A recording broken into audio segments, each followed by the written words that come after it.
अस्सलाम वालेकुम बच्चों, आई होप कि आप सब खैरियत से होंगे। आपके पेपर्स के अंदर एक क्वेश्चन आता है इंग्लिश टू उर्दू ट्रांसलेशन का, या फिर बाज़ औक़ात उर्दू टू इंग्लिश ट्रांसलेशन का भी आता है। खैर, इसको सॉल्व करने की सिंपल मैं आपको टिप्स बताऊंगा जो आपको याद भी रहेंगी और आपको आपके पेपर के अंदर हेल्प आउट भी करेंगी। अच्छा, अब बेशक आप इंग्लिश से उर्दू ट्रांसलेशन कर रहे हो या बेशक आप उर्दू से इंग्लिश ट्रांसलेशन कर रहे हो, दो चीज़ों का जानना आपके लिए ज़रूरी है। अगर आपको ये दो चीज़ें पता हैं तो फिर आप बड़ी आसानी के साथ ट्रांसलेशन कर सकते हैं। सबसे पहले तो आपको दोनों लैंग्वेजेस का स्ट्रक्चर पता होना चाहिए, और दूसरे नंबर पर चीज़ ये है कि दोनों लैंग्वेजेस की आपके पास वोकैबलरी होनी चाहिए। यानी आपकी इंग्लिश बहुत अच्छी है लेकिन उर्दू आपकी माड़ी है तो फिर आप ट्रांसलेशन नहीं कर सकते। अगर आपकी उर्दू बहुत अच्छी है और आपको इंग्लिश नहीं आती तो भी आप ट्रांसलेशन नहीं कर सकते, बेशक आप इंग्लिश से उर्दू कर रहे हो या उर्दू से इंग्लिश कर रहे हो। अब स्ट्रक्चर के हवाले से एक ही चीज़ इंपॉर्टेंट है जो कि आपको जानना ज़रूरी है, वो ये है कि हर लैंग्वेज का अपना एक स्पेसिफिक स्ट्रक्चर होता है। इंग्लिश का जो स्ट्रक्चर है दैट इज SVO, यानी सब्जेक्ट पहले आता है, उसके बाद वर्ब आता है और उसके बाद ऑब्जेक्ट आता है। जबकि अगर हम उर्दू की बात करें तो उर्दू का जो स्ट्रक्चर है दैट इज SOV, यानी सब्जेक्ट पहले आता है, उसके बाद ऑब्जेक्ट आता है और वर्ब जो है वो लास्ट में आता है। हमेशा आपने ट्रांसलेशन के दौरान इस स्ट्रक्चर को फॉलो करना है। यानी इंग्लिश से उर्दू कर रहे हैं तो आपने उर्दू वाला स्ट्रक्चर फॉलो करना है। अगर आप उर्दू से इंग्लिश कर रहे हैं तो फिर आपने इंग्लिश वाला स्ट्रक्चर जो है उसको फॉलो करना है। जैसे ही गोज टू मार्केट, अब इसमें ही देखें सब्जेक्ट है, उसके बाद गोज वर्ब है और उसके बाद टू मार्केट, ठीक है, ये इसका क्या है, ऑब्जेक्ट है। अब उर्दू जब आप कहेंगे तो फिर आप कहेंगे वो मार्केट जाता है, यानी सब्जेक्ट पहले आएगा, उसके बाद ऑब्जेक्ट आ जाएगा और जो वर्ब है वो लास्ट में आएगा। फिर उसके बाद जब आप सवालिया फिक्रा बनाते हैं तो उसमें क्या होगा, does he go to market, तो अब जो डज है, ठीक है, इसका जो तर्जमा होगा वो पहले होगा, ठीक है, क्या सवालिया निशान का तर्जमा पहले होता है, क्योंकि सवालिया निशान यहाँ पर भी सवालिया निशान से मुराद, हालांकि ये हेल्पिंग वर्ब है यहाँ पे, लेकिन यह है कि यहाँ पर ये क्या कर रहा है, ये इंटेरोगेशन को यानी क्वेश्चन को ये इंडिकेट कर रहा है। अगरचे सवालिया निशान तो ये है लेकिन यहाँ से हमें पता चलता है डज से कि ये क्या है, this is an interrogative sentence, ठीक है। अच्छा, फिर उसके बाद देखें he go to the market, does he go to the market, क्या वो मार्केट जाता है, ठीक है। उसके बाद अगर आप नेगेटिव सेंटेंस बनाते हैं, he does not go to the market, तो वो मार्केट नहीं जाता, वो मार्केट नहीं जाता है, ठीक है। तो आपने जो स्ट्रक्चर है उसको बेटा हमेशा फॉलो करना है। उसके बाद स्ट्रक्चर के अंदर जो मोस्ट इंपॉर्टेंट चीज़ होती है वो होती है टेंसेस का जानना। Tenses they are very important. If you don't have the sound understanding of the tenses you can not do accurate translation even if you know the vocabulary. अगर आपके पास वोकैबुलरी है भी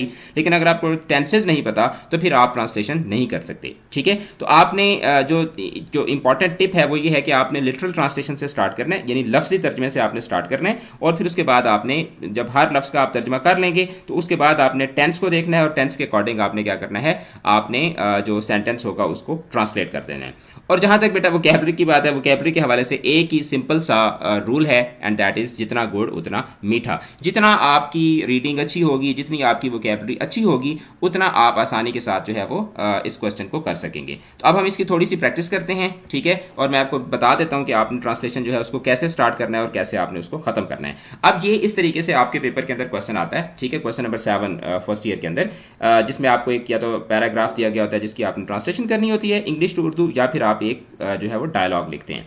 अब अल्लाह has blessed Pakistan with mountains, rivers, valleys, minerals and agricultural lands. अब मिसाल के तौर पर आप पेपर में बैठे हुए हैं और आपने यहाँ से पढ़ना स्टार्ट किया, आप पढ़ते जाएंगे और आप देखते जाएंगे कि आप कहीं पर मीनिंग के पॉइंट ऑफ व्यू से अटक तो नहीं रहे। जैसे अल्लाह का आपको मीनिंग पता है, अल्लाह हैज़ ब्लेस्ड, अल्लाह ने नवाजा है, ठीक है, अल्लाह ने नवाजा है। पाकिस्तान, अल्लाह हैज़ ब्लेस्ड पाकिस्तान, अल्लाह ने पाकिस्तान को नवाजा है, ठीक है। अब यहाँ तक आप सक्सेसफुल हो गए। विद माउंटेन्स, पहाड़ों के साथ, दरियाओं के साथ, वादियों के साथ, मादनियात के साथ, और एंड का मतलब और, एग्रीकल्चरल लैंड, ज़मीन, ज़रई ज़मीन के साथ। अब यहाँ तक आप इस तरह से आसानी के साथ पहुँच आए तो दिस मीन्स कि आपको अगर टेंस का पता है और आपको स्ट्रक्चर पता है तो आप बड़ी आसानी से इस सेंटेंस को अब आप ट्रांसलेट कर सकते हैं। यानी पहले आपने जहन में इस हर लफ्ज़ का आपने जो माना है उसको आपने जानना है, उसके बाद आप इसका तर्जमा लिखेंगे कि अल्लाह ताला ने पाकिस्तान को, अल्लाह ताला ने पाकिस्तान को पहाड़ों, दरियाओं, वादियों, मादनियात और ज़रई ज़मीनों से नवाजा है। इस तरह से आप इसका क्या करेंगे, तर्जमा करेंगे। ये हो गया। उसके बाद दिस कंट्री, ये मुल्क, इज़ है, एन अमेजिंग, एक हैरत अंगेज, फ्यूजन। अब फ्यूजन क्या होता है, फ्यूजन होता है इम्तिजाज, इम्तिजाज मिलाना, ठीक है, मिलाप, इम्तिजाज। फ्यूजन किस चीज़ का, ऑफ हिस्टोरिक, तारीखी, जियोग्राफिक, जोग्राफियाई, कल्चरल, सकाफती, एंड और सोशल, समाजी, रिचनेस बहुतात, ठीक है, बहुतात, ठीक है।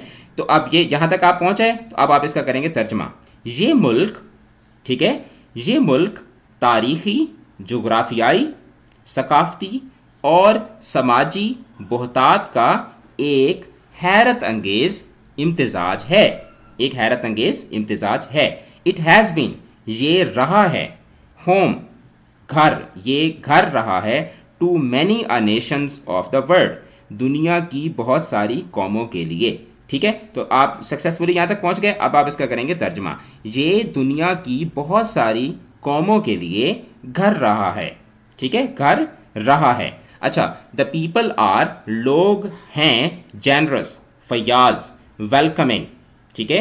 आप इसको कह सकते हैं कि बहुत मेहमान नवाज, ठीक है, फयाज, वेलकमिंग, मेहमान नवाज, ठीक है। या आप कह सकते हैं कि यस, इसका मेहमान नवाज हो सकता है, ठीक है, वेलकमिंग, मेहमान नवाज, पीसफुल, पुरअमन, एंड हम्बल और आजिज, ठीक है। अब आप इसका तर्जमा करेंगे कि लोग, द पीपल, के यहाँ के लोग बहुत फयाज, मेहमान नवाज, पुरअमन और आजिज हैं, ठीक है, आजिज़ी पसंद हैं, ठीक है। दे कंसीडर, वो समझते हैं, दे कंसीडर, वो समझते हैं, दे का मतलब वो, कंसीडर समझते हैं। गेस्ट्स, मेहमानों को, दे कंसीडर गेस्ट्स, वो समझते हैं मेहमानों को, द ब्लेसिंग ऑफ गॉड, अल्लाह की रहमत। तो अब आप इसका तर्जमा करेंगे, वो मेहमानों को, जैसे मैंने आपको बताया कि उर्दू में पहले सब्जेक्ट आता है, उसके बाद क्या आ जाता है, फ़ौरन ऑब्जेक्ट आ जाता है। अब इंग्लिश में क्या है कि पहले सब्जेक्ट है, उसके बाद वर्ब है और लास्ट में क्या है, ऑब्जेक्ट है। लेकिन उर्दू में क्या करेंगे, आप कहेंगे कि वो मेहमानों को खुदा की एक रहमत समझते हैं। दिस कंट्री, ये मुल्क, इज़, है, वन ऑफ, एक, द वंडर्स ऑफ नेचर, फितरत के अजायब, फितरत के अजायब, वंडर्स, अजायब, ये मुल्क फितरत के अजायब में से एक है, ये मुल्क फितरत के अजायब में से एक है। अब देखें, आप कहीं पर भी नहीं अड़े, कहीं पर भी आपको लफ्ज़ का जो उर्दू माना है उसमें आपको प्रॉब्लम नहीं हुई, आपको स्ट्रक्चर में कोई प्रॉब्लम नहीं हुई, तो यही दो रूल्स मैंने आपको बताए हैं। अगर आपको वोकैबलरी में प्रॉब्लम नहीं हो रही, अगर आपको स्ट्रक्चर समझ आ रहा है, तो Bingo, you can get 8 out of 8, ठीक है। आपको जो है वो बड़ी आसानी के साथ ये पैराग्राफ जो है इसको ट्रांसलेट करना चाहिए। लेकिन अगर आप जो टिप है वो ये है कि अगर आप कहीं पर भी फंस जाते हैं इन टर्म्स ऑफ वोकैबलरी या in terms of the structure, तो फिर आपको क्या करना चाहिए, फिर आपको ये पंगा नहीं लेना चाहिए और आपको अच्छे बच्चों की तरह ये जो आपका डायलॉग वाला क्वेश्चन है इसको आपको कर लेना चाहिए। अगर आपको ये वीडियो अच्छी लगी तो आप इसको ज़रूर लाइक कीजिएगा, कमेंट कीजिएगा और इसको अपने दोस्तों के साथ ज़रूर शेयर कीजिएगा और चैनल को ज़रूर सब्सक्राइब कीजिएगा। अपना रखिएगा बहुत ज़्यादा ख्याल। खुदा हाफिज़।